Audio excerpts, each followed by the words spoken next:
Welcome to the Fabulous 413. I'm Monte Belmonte. Coming up, learning from Indigenous Voices in Greenfield, tasting the king and queen of wines in Italy, and live music from local hero band Cloudbelly.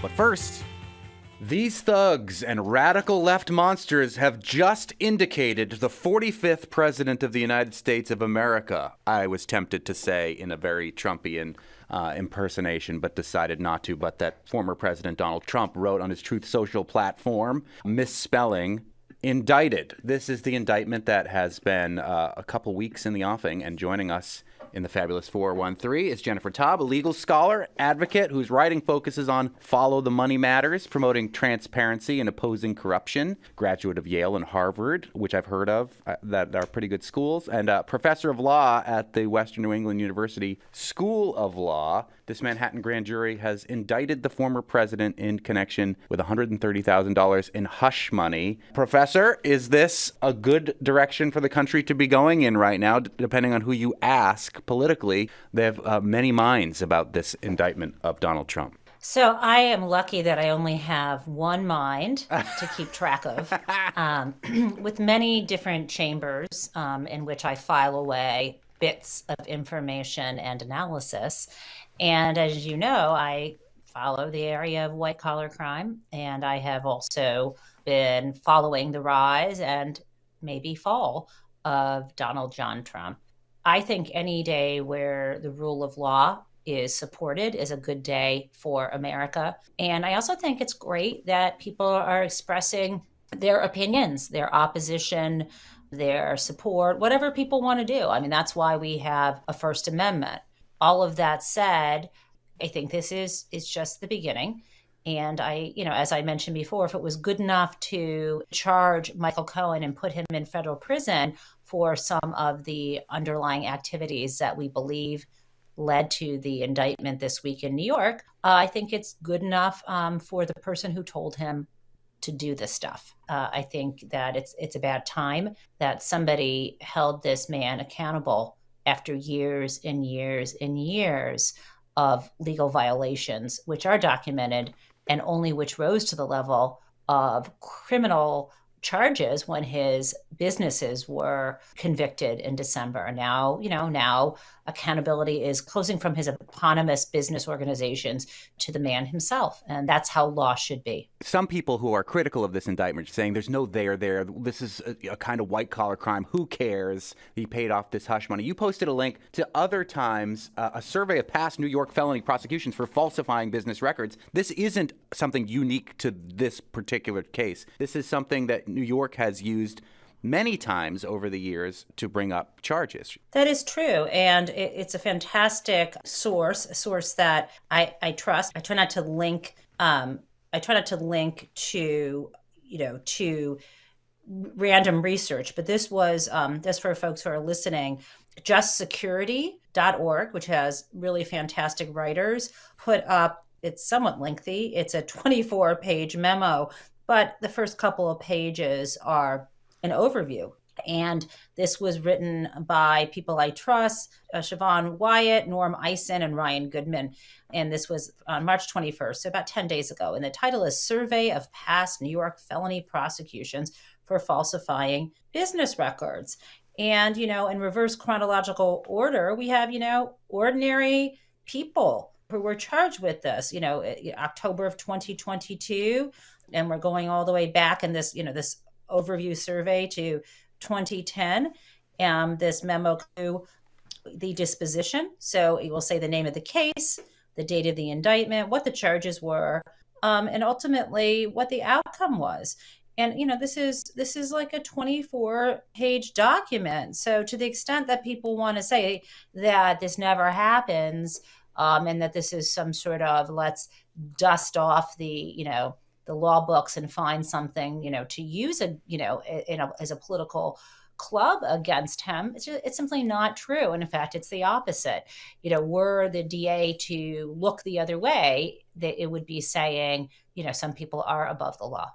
Speaking with Professor Jennifer Taub, who is an author and a professor at Western New England University School of Law. The former Massachusetts GOP chair, Jim Lyons, told the Politico Playbook, quote, "The party in power is politicizing the legal system, trying to hunt down a leading figure of an out-of-power..." Are you drinking beer right now? It's not a beer. I'm sorry. I'm cracking open a Diet Coke. It's actually what is this called? Coke Zero. Oh, yeah. Sorry to make that, no, don't worry. noise. But I'm just a little bit I'm jealous if you were having a beer at this time. But I'm not a beer drinker. I'll be drinking wine on the show in just a minute. The party in power politicizing the legal system, trying to hunt down a leading figure of an out-of-power party. It's amazing. I think it's a real grave danger to our republic. And I think what, of course, is so big about this is that it is unprecedented in U.S. history that a former president would be indicted on these criminal charges. But it is not constitutionally prohibited, as I think, especially when he was in office, some people seemed to think. Am I correct in that assessment?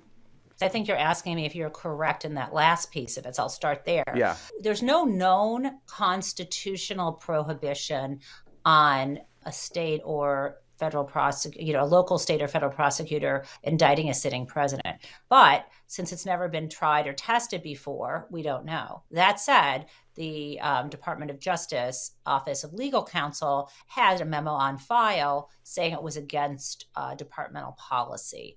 So yeah, he's no longer a sitting president. So that's a fact. Some of his supporters may disagree, but he is not the president.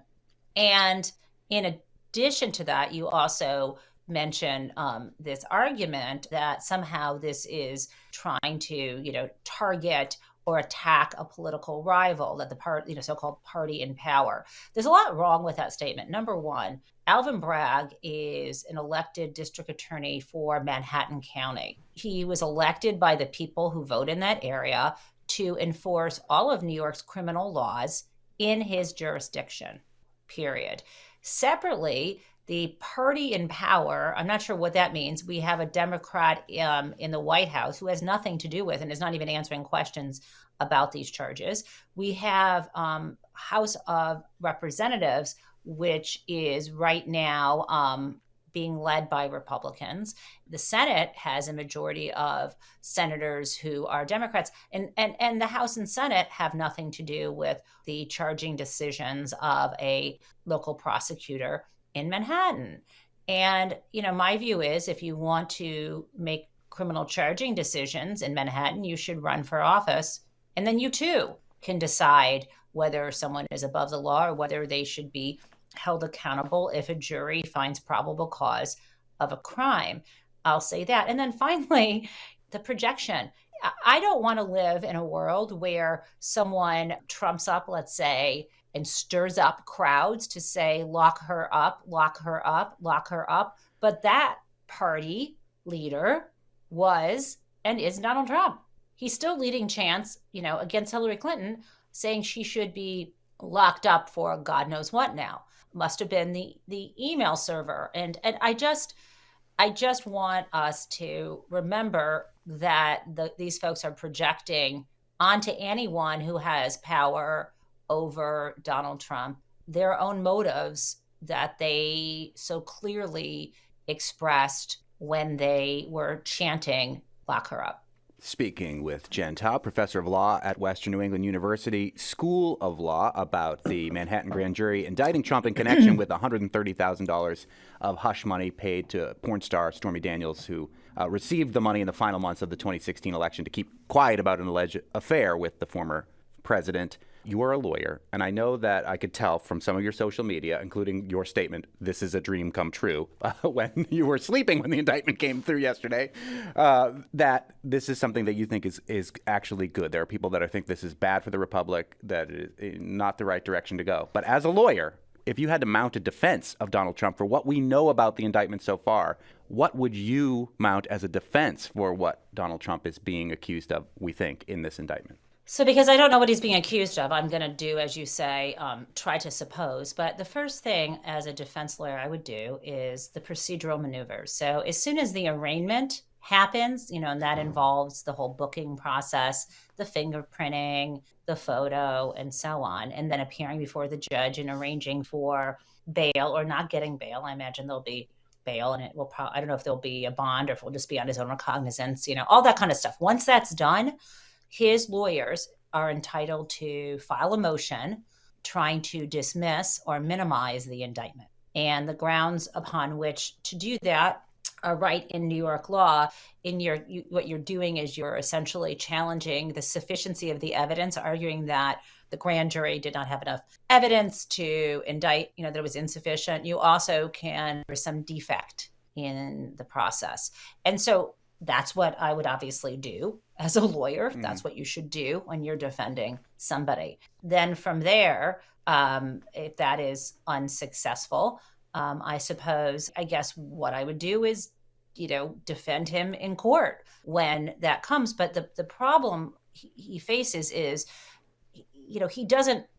the kind of lawyers he wants are not court lawyers. They're street lawyers and they're TV lawyers, right? At this point, he knows what he did.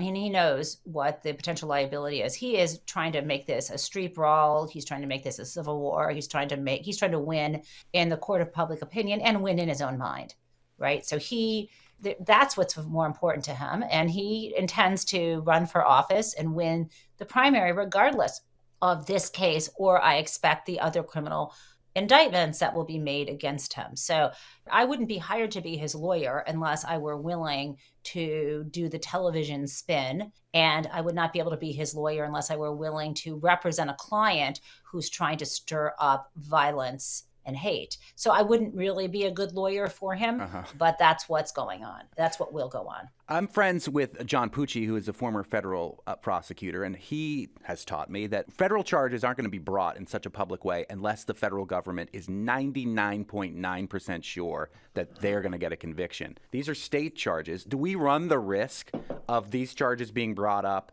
and Donald Trump is acquitted? How damaging would that be? Okay, so I have to say some things.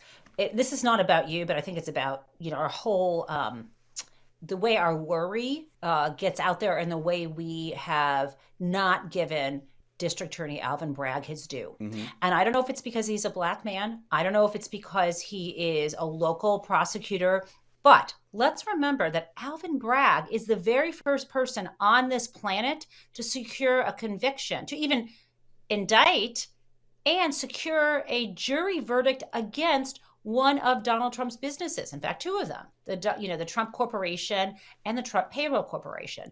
And let's also remember that the charges he used to secure that conviction are likely the very same charges we're going to see against Donald, although related to different facts. So, I think that he can secure a conviction. And I also think, let me say this other piece of it, my friend Jesse Eisinger wrote this book, which is fabulous, called The Chicken Club. And it's about how prosecutors are supposed to not be afraid. If you believe that you can sustain a verdict, that you can prove these, if you have evidence to prove this beyond a reasonable doubt, and you think a conviction can survive appeal, then you bring it to the grand jury and all they have to find is probable cause. I have confidence in Alvin Bragg. He has been successful.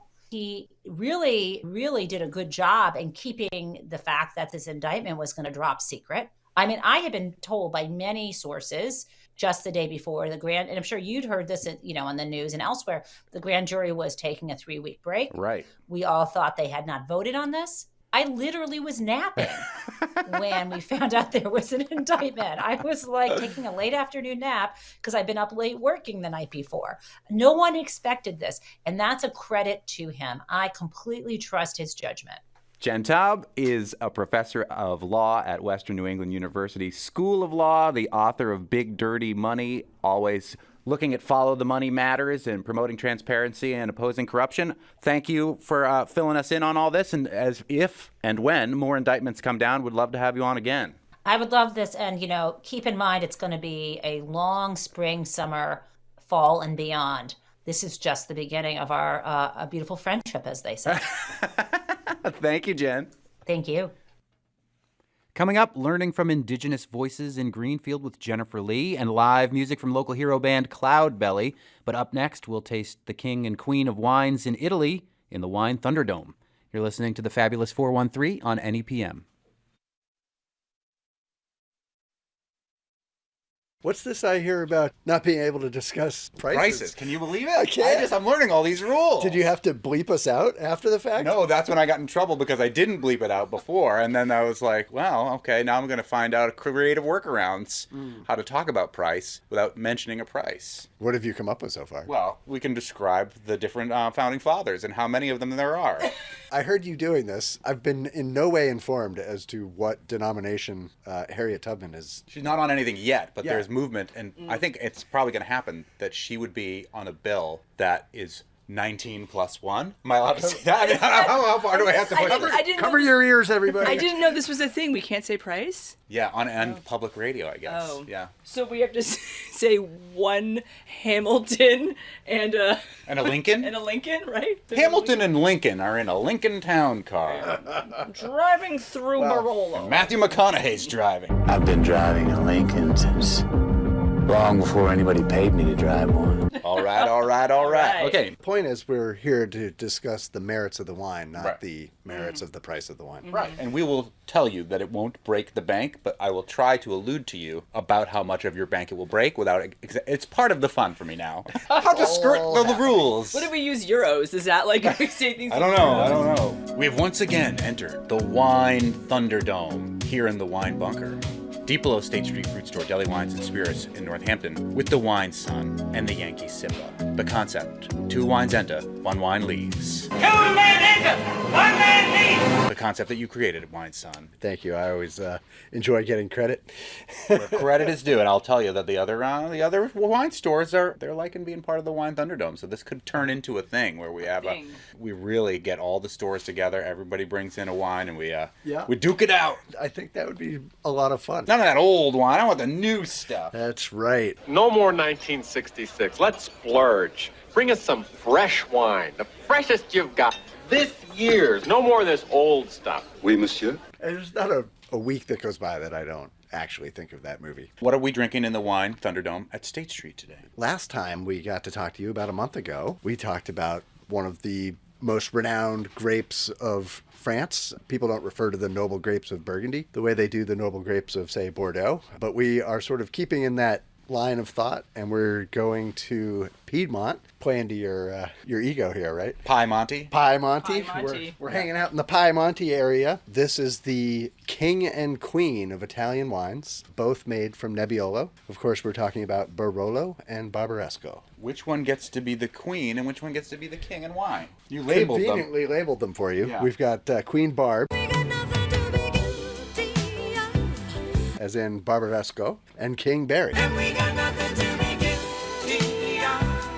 as in King Barolo. Why did we gender these? In this era, in this day and age. Well, it comes from the Royal House of Savoy. In 1850, they started making Barolo to honor the Marchese of Barolo. And before that, Barolo or Nebbiolo was made as a sweet carbonated wine. And then someone had the idea of let's let this ferment just a little bit longer. And it became very fashionable with the House of Savoy, which was the royal house of northern Italy and all of Italy for a long time. And so it kind of had a head start on Barbaresco. Barbaresco really didn't get its start until about 1894. But there are some legends that many Barolo producers would drive a little bit north and buy their grapes from Barbaresco. So the queen was always the one who was ruling the roost. Right. So when you try these wines, they're quite different despite being made probably within 15 or 20 kilometers of one another. And from the same exact grape. And it might feel more feminine, might be a little bit more agreeable. We'll see. Not that being feminine means you're agreeable by any stretch of the imagination. Yeah, have you ever met you? Yeah. Unfortunately, many times. Every one of my incarnations is better and better. Barolo is known as the king of wine and the wine of kings. If Barolo is the king of wines, what is the king of beers? Obviously. They advertise that way, right? No other brewer makes the king of beers. After all, this bud's for you. Disclaimer. That's not really how I feel. I had a Budweiser. I just remember this, for the first time in probably over a decade, a month ago. And I was like, wow, this is terrible. I'm really not in the mood to talk about beer right now because I just read an article about powdered beer. Just add water. Okay. And I'm not kidding. Will you be carrying that here at State Street? They were like, why would we import glass, fill it with our water, and send it somewhere else when they could just fill the glass with their water wherever they are? Because, the water has nothing to do with the flavor of the beer. But maybe it'll make your beer better if you have, East Hampton has, award-winning water. So maybe all of a sudden your king of beers, Budweiser, is going to be better. Wouldn't that be something? Stephen Wright has a joke. I bought some powdered water, but I don't know what to add. Okay, do we start with the king or the queen? The Barolo or the Barbaresco, both from Nebbiolo, both from Monte in Italy. So here's a funny thing about the so-called king and queen of... Now I can't get Piemonte out of my head. I was like, the king and queen of wine from this area. The king, you would think, is going to be this big, sort of burly, brawny wine, and it does have a huge tannic structure backing it up. But recent vintages, and I mean maybe the last 6-7 vintages, what I've noticed is a much lighter style of wine than what I sort of mentally think of for Barolo. Mm-hmm. And Barbaresco has been presenting much more powerfully. So we've sort of gender reversed our roles here with these wines. Messed around with gender roles, lie my eyes and call me pretty.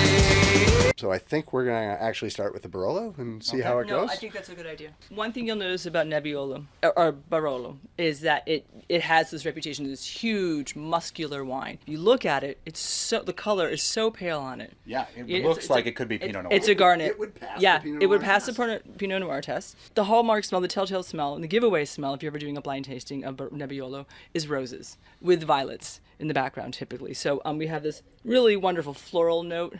Definitely like a a candy. cherry cough drop thing going on. A Luden's Wild Cherry Cough Drop. When we popped the corks on these wines about an hour ago, I did the thing you do in the restaurant when they hand you the cork and you smell the cork. And I smelled the cork and I was like, oh, this is so good. Like, I can already tell how much I love this wine. Sometimes it's fun to put that cork in your mouth when the waiter hands it to you. Pretend like you don't know what you're doing. Just bite the end of it off. See how they react. Speaking of the jerk. He doesn't realize he's dealing with sophisticated people here. Well, this is phenomenal. You're looking at this wine like this is light-bodied, smells like roses, and then you taste it and you'll see why Barolo is called the king of this region and why you get the huge muscular, I want to eat only fatty salami, hard cheese type things. Yeah. This wine it's such a juxtaposition, but it is perfect. The appearance of it is so light and delicate and lovely, but man, that tannic structure is really powerful. It feels like the tannic structure reminds me of like the dusty casing of a salami of some sort, you know what I mean? And it then makes me think, I really just want to... That's really interesting too, because a lot of people, obviously Nebbia in Italian means fog. Nebbiolo is thought to be the name of the grape from the fog, because the best vineyards are above the fog level. There is another theory that it's called Nebbiolo because right before harvest, the grapes themselves get this natural powdered quality to them, and that's another sign that the grapes are ripe and ready to pick. So that's another key, like nature's giveaway that things are ready to go. I'm sure birds appear in the vineyard. Why do birds suddenly appear? Because the grapes are ripe. Just like me. They long to be. You're a crow. How nice. More of a carpenter. This Barolo is made by whom? So this is not some small, tiny producer. This is a company that we do a ton of business with. This is from Giacomo Ascari. Giacomo Finame. This is called Ascari Barolo, and this is their Nothing scary about it. There's nothing scary about it. Knew that was coming. Right. They call this their 3 vineyard blend Barolo. Hamilton, Hamilton, Hamilton, Lincoln, Washington, Washington, Washington. Nailed it. That's just the way I express myself when I really like something. 37 chickens were walking down the road and they were talking about what kind of wine you want to have tonight. We all chip in $1. No, you ruined it. So we've tasted the king, the Barolo from Ascari. Did we chase him or taste him? We chased him and tasted him. We're going to chase him with the queen, Barbaresco, also from Piemonte, Piedmont, or Piemonte in northern Italy, made from the Nebbiolo grape. Yes, specifically right around Alba. So Barbaresco is northeast of Alba, and Barolo the region is southwest of Alba. And again, like there are actually corners of these two regions that are literally like 2 or 3 kilometers apart. They're almost touching. And same grape, and yet Same already grape. very different on the nose. And that goes back to what I was talking about, the lower elevation of Barbaresco. And the river play a role in how this wine is picked sooner because it ripens sooner. We're talking about the difference between Greenfield and Northampton here. Right. Or, as we used to like to joke about, Hatfield and Hadley asparagus. Yeah. What's the difference? Well, here we're exploring the difference of things that are that close together. And like you said, the nose already alludes to a totally different wine. The color as well. There's not as much of the rose thing, and there's not as much of the Luden's Wild Cherry thing. There is a little bit of a cough drop thing, but it's more of like a cough drop that's probably actually good for you as opposed to just filled with sugar. Possibly a niece? Or a nephew. And this Barbaresco is beefy, huh? Yeah. Tobacco, Yeah. I'm getting on this one a lot. The tannins are still there, though, like the other one, where you can feel that there is that sweaters on your teeth and tongue. A little bit of a stickiness. I That's usually wake up tannins. like that. Yeah, right? These wines just really couldn't be more different. All right, the Wine Thunderdome. We have got the king and the queen of Piemonte, of Nebbiolo the grape, the Ascari Barolo, and the Villa Monsignore Barbaresco. Wow. The king and the queen. The Barbaresco, the queen, Hamilton, Lincoln. So there are more founding fathers in the king than there are in the queen. What is your vote? 2 wines enter, 1 wine leaves. Sippa. I go with the Barolo. I think in this case it's more elegant. I wish there was room for qualifications, where you're like, well, it depends. If I was having X, I would want this, or Yeah. without any parameters, I have to go with the Barolo. The decision is unanimous. The Barolo wins. It is referred to as the king, and if you're playing cards, so usually a king is going to win over a queen, because sexism is in everything, and it is here as well. The king wins. And if we had brought the knave, it would have beat him too. You like that? That was the old school name for a jack. Yeah, right. You picked that up? I picked that up. Yeah, okay. right. Sure. I wasn't sure how worldly you are, Monty. I work for New England Public Media. I'm really worldly now, everybody. I'm really happy that your cadence of speech hasn't changed yet. Yeah. I thought maybe you would get indoctrinated. Well, there's different cadences depending on who you want to, be emulating as a public radio host. There's more of the... I just don't want to nod off while I'm listening. I've been listening for many, many, many years, and it's the same. I've been listening for many years, and I've noticed a change. There is the, so, is there going to be an upspeak? Kind of conversationalist? No, don't. Thing No with upspeak. some of the reporters. And No then upspeak. there's the classic Ira Glass. We're in the wine bunker. De los States Refrigerator, everyone's best.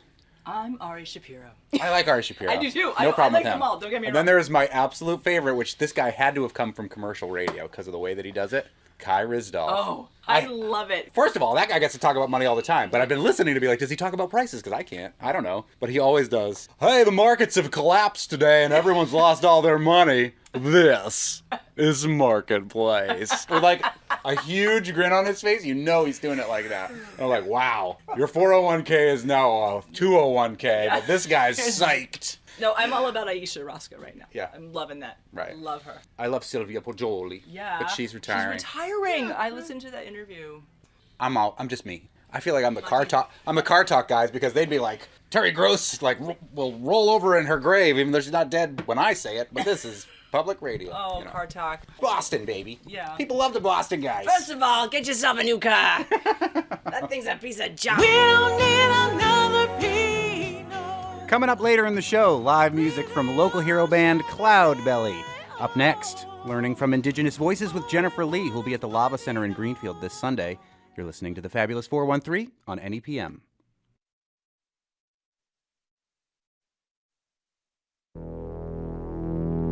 This Sunday at the Lava Center on Main Street in Greenfield, Indigenous Voices from the Connecticut River Valley of Massachusetts. It's a 10-part series of short videos about Native life, past and present. It's produced by the Nolambika Project and Jennifer Lee, who is from the Northern Narragansett Tribe, in collaboration with Turning Tide Films, and directed by Robbie Lepser. And joining me is Jennifer Lee, who will be part of this screening on Sunday at the Lava Center on Main Street in Greenfield.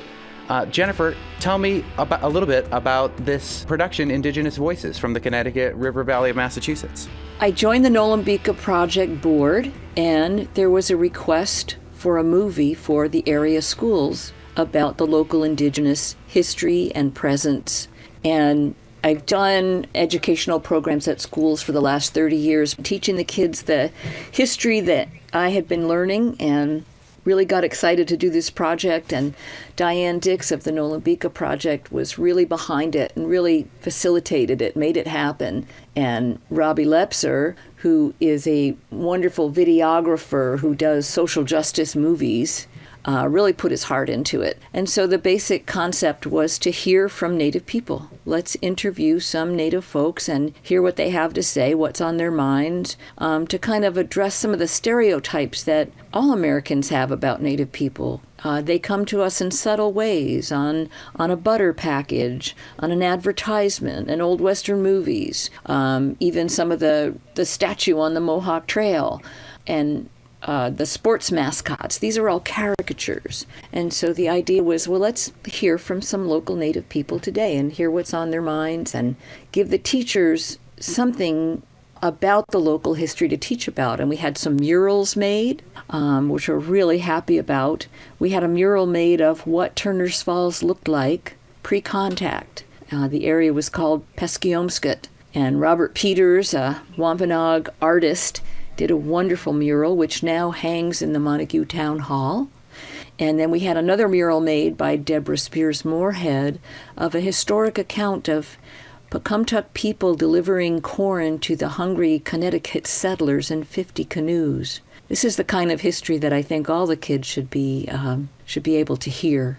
And we have a lot of links. We have PDFs that go with each little movie. It's a series of short movies, 10 short movies. And with each movie is a PDF that definitions of words that maybe the speaker said. Like if someone says Haudenosaunee, in the definitions, it's going to tell you what that means. And so it was really quite a collaboration. I love learning about the words that Indigenous people used to call the different things in our area, including Connecticut, the name of the river. It may not be the correct pronunciation. Is there more of those definitions in this project that you'd like to share with us? Peskiomskut is one that you've already mentioned. Yes, okay. So in the PDF, we have a page of different place names. So like you said, Connecticut is Indigenous word, meaning the Long River. Massachusetts, the Hills, or the land of the Big Hill. And then there's different places like Waquamps, which is a native name for what is called Mount Sugarloaf today. And that's a very important place. And that's what one of the murals was made of. Mount Sugarloaf in Deerfield. People see it. I believe, if I remember correctly, there's a story that surrounding that has to do with the beaver. Am I correct in that? Yes. And so we also have a link to Marge Bruchac telling that story. There's an 5-minute audio of that story. Also, we have it written out, and then also really the geology that's taught with that story. So, people know about Lake Hitchcock, it's called. Which is a glacier lake. But the story really teaches about that, and it shows how Native people taught their geology, their deep history, through stories. Stories weren't just fanciful entertainment. There's a lot in stories. And the stories of this land are what the children that live here should hear. This Sunday at the Lava Center in Greenfield, it is a 10-part series of short videos, Indigenous Voices from the Connecticut River Valley of Massachusetts, produced by the Nolambika Project and Jennifer Lee, who joins me right now. What will happen with these videos after this event on Sunday at the Lava Center? Will they be made available so that we can all access them after the fact? Yes. At this time, if you go to the Nolambika Project website, there is a pretty quick link to Indigenous Voices, the film series. And they are there for people. It's our gift. They're there for everybody. And also with that film series is a 54-page book that you can download for free that has place names, famous Indian people, and also little short booklets on Nipmuc history, Abenaki history, Mohican history, so that people can just up their understanding a little bit about the Native people that are here today. Jennifer Lee from the Northern Narragansett community, working with the Nolambika Project on Indigenous Voices from the Connecticut River Valley of Massachusetts, a 10-part series of short videos about Native life, past and present, directed by Robbie Lepser. And in an event this Sunday, sliding scale donation at the Lava Center on Main Street in Greenfield. Thank you so much, Jennifer. Thank you. Cloudbelly is the musical moniker of the Great Falls-based singer-songwriter Corey Laitman, who is one of the newest artists signed to the renowned local record label Signature Sounds. Their most recent album is Thou, Them. Cloudbelly is performing tonight with local bands Moxie and Lux Deluxe at the Drake in Amherst. Corey Laitman, Cloudbelly, joins me in the studio along with guitarist Sam Perry, also from Great Falls. Let's hear a song, Cloudbelly. Thanks, Monte. My pleasure.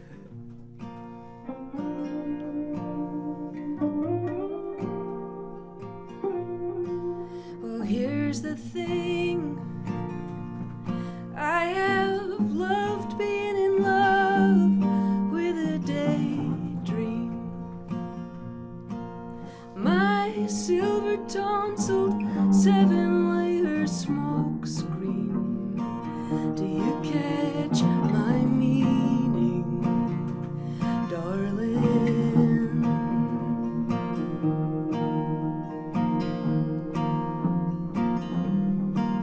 And in the quiet, I have heard the crooked noises that a lie makes. Those thunder in your capillary earthquakes, and I've made my mistakes, darling.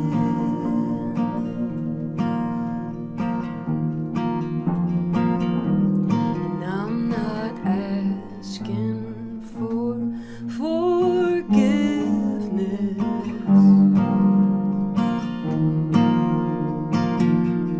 I just want a way to name whatever this is. Find me a witness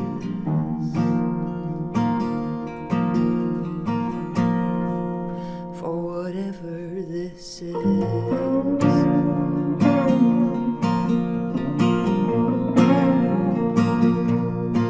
Well, in the ground of my living in this world, there is a trembling, a needle and a puncture and a mending. I can't comprehend it, darling.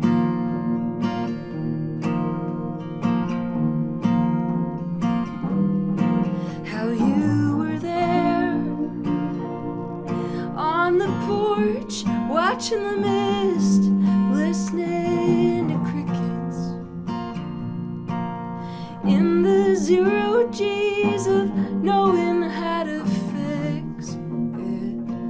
Yeah, you were weightless, darling.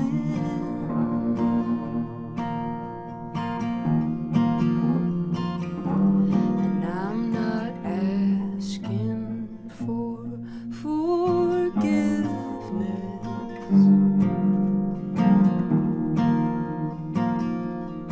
I just want a way to name whatever this is. Find me a witness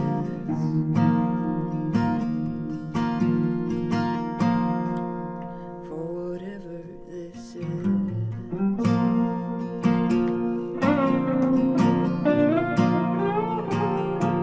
But I'm not gonna wait on your permission. I've been thinking on the ways that I am proud, and I don't wanna give my life tuition on wishes that have been shouting me out.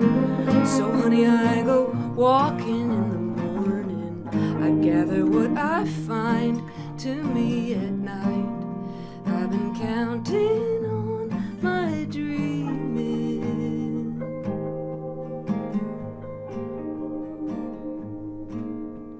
to help me say goodbye.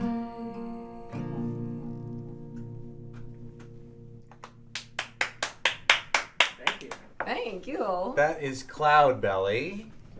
Live Music Friday here in the fabulous 413. Coming up, more with Cloudbelly. We're playing the Drake tonight in Amherst. You're listening to the fabulous 413 on NEPM. Woo-woo.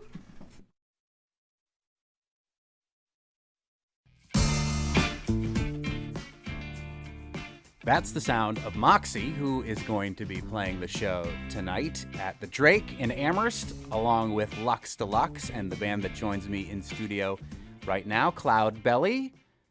the musical moniker of Corey Laitman, along with guitar player Sam Perry. We'll talk a little bit after we hear this next song.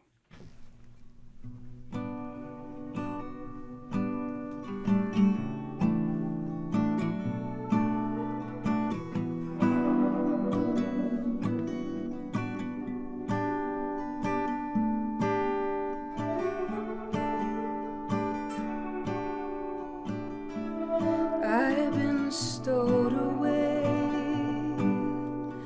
out of the rain, needed space for gathering my strength up.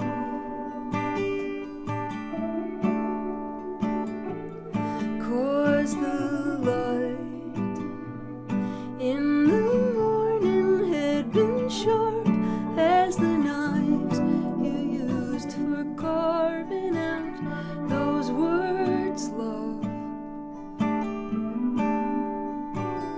And it's been strange sailing these days. The nights turn my empty pockets out and fill them with moon and the wind and the wild blooming bruise a beginning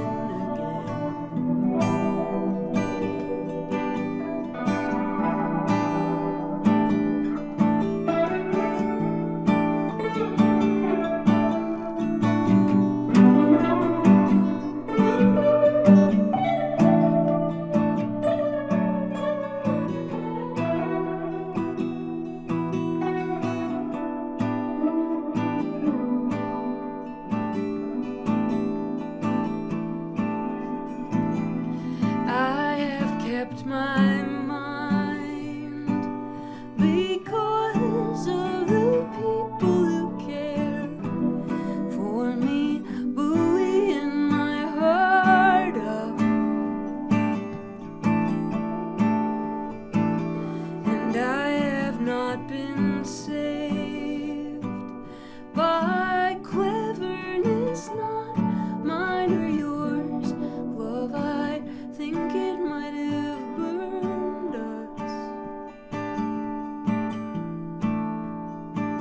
So it's been strange sailing these days. The nights turn my empty pockets out and fill them with moon and the wind and the wild blooming bruise a beginning again.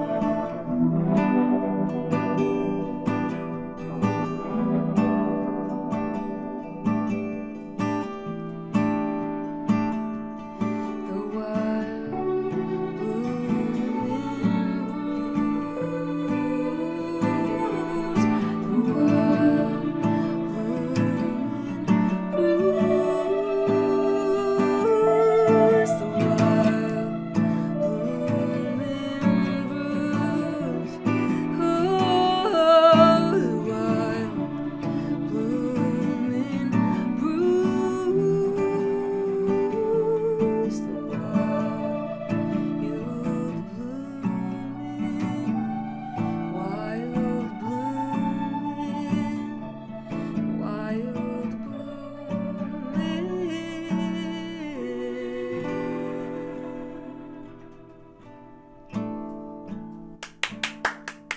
So weird to be the only one clapping. Even Khalees isn't here clapping with me right now. But that is Lone the clapper. I know the sound. You clap for yourselves, I suppose. But there we go. Good. That is the clapping of Cloudbelly. Corey Laitman and Sam Perry, my neighbors in Turners Falls, Great Falls. I don't know if I need to fully disclose that, but I figure I might as well.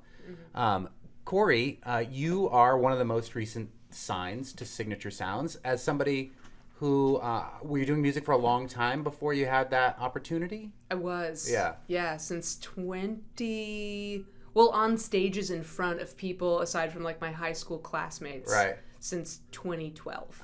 So what does that mean for you on a label like Signature Sounds, which is local but has a big reach and has launched the careers of many artists who people have heard of. Josh Ritter, Lake Street Dive, the list goes on and on. Lori McKenna. Mm-hmm. Yeah. Yeah, I mean, it feels like kismet. Like, it feels so serendipitous that that Jim Olsen happened to be attending this virtual concert that we put on. During the pandemic? Jim Olsen, the head of Signature Sounds. Olsen, the head of Signature Sounds. And then he had a talk with my manager, Brad Hunt, after that, and that's how we ended up getting signed. It's just such an unlikely story. And the pandemic did have some good things that came out of it, I guess. Oh, sure.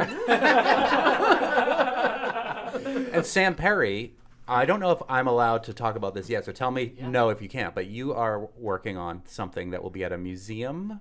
Am I allowed to talk about that at all? You can say no, and then we can push this down the road to a future Fabulous 413. Well, yes, so I will say this. During the pandemic for me, I started working on solo ambient music that has developed into a piece that I will be working on, or that I am working on and is nearly finished at a museum, which I haven't really talked about publicly, so I don't really know. Okay. So I won't yet. We won't do it. But what you can talk about is that apart from being a musician, you are an excellent mixologist and were a bartender at the Green Room. Correct. And we had a listener named Jamie who said in a question, apropos of exceedingly little, I moved to ask if you might probe your extensive network of informants, if not your personal knowledge, and obtain for me the recipe for the mixed drink, which the never-to-return Green Room bar called Silver Cheers. And Sam Perry, you have that recipe for our listener, Jamie. I do. So I don't think I was there when they did that drink, but I messaged Bowen, who used to who ran the bar for many years, and I asked him, and he sent it to me. So here it is, lovely listener. The Silver Tier is 1.5 ounce of Vita Mezcal, 1 ounce of St. George green chili infused vodka, a quarter of an ounce of Charu aloe liqueur, and a quarter of an ounce of Yuzuri yuzu liqueur, 1 dash of Reagan's orange bitters, and 3 drops of salt. Stir and put it a flamed lemon peel. Wow. So, Jamie, you're going to have to listen to the podcast over and over again because I'm not writing all that down. We're going to do what is called playing us out. So we've only got a couple minutes left of the show. So Cloudbelly performing tonight at the Drake with Moxie, with Lux Deluxe. Cloudbelly will play us through to the end of the show until when I start doing the credits in a minute here. Let's hear one more from Cloudbelly. Thank you both so much. Yeah. Awesome. Thanks, Monty.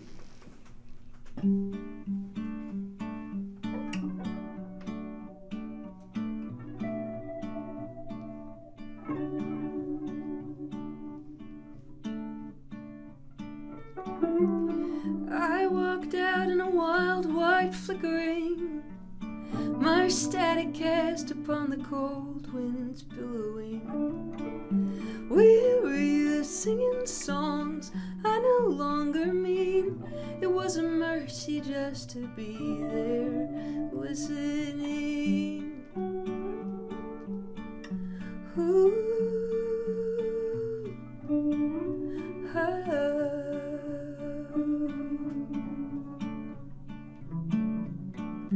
They can be so loud, the million miles of spring, frozen dreams steaming off soft beginnings. It's a bright shout thundering out, a whisper in the cold hush of a sky gone quiet with all that snow falling on the river.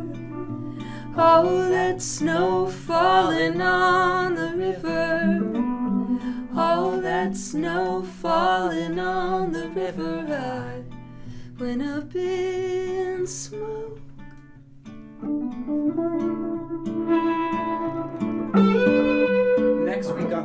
Next week on the show, Amherst's Hannah Mushabek and her new children's book Homeland, My Father Dreams of Palestine. Hannah's father is the publisher of the local publishing company Interlink, and her uncle, who's also featured in the book, is the owner of Booklink Booksellers in Northampton. They'll join us Monday in a Mushabek mashup. We'll also have New York Times bestselling author and illustrator Mo Willems on the show next week. Play us out, Cloudbelly. Play us out. Our director is Tony. It's How Steak is Done. Our engineer is Betsy. It's Free Reverb Cordis. Our technical team is Bart, building the new studios Rankin. Kara making sure I still have a studio here, Foster, and Punk Rock Dubé, who helped me test all the things today. Musical thanks to Spouse, Happy Valley Guitar Orchestra, the Medicine Singers, the Carpenters, the Neville Brothers, Barbara Streisand and Barry Gibb, Moxie, Lux Deluxe, and Cloudbelly, who are playing at the Drake in Amherst tonight. See you Monday in the Fabulous 413.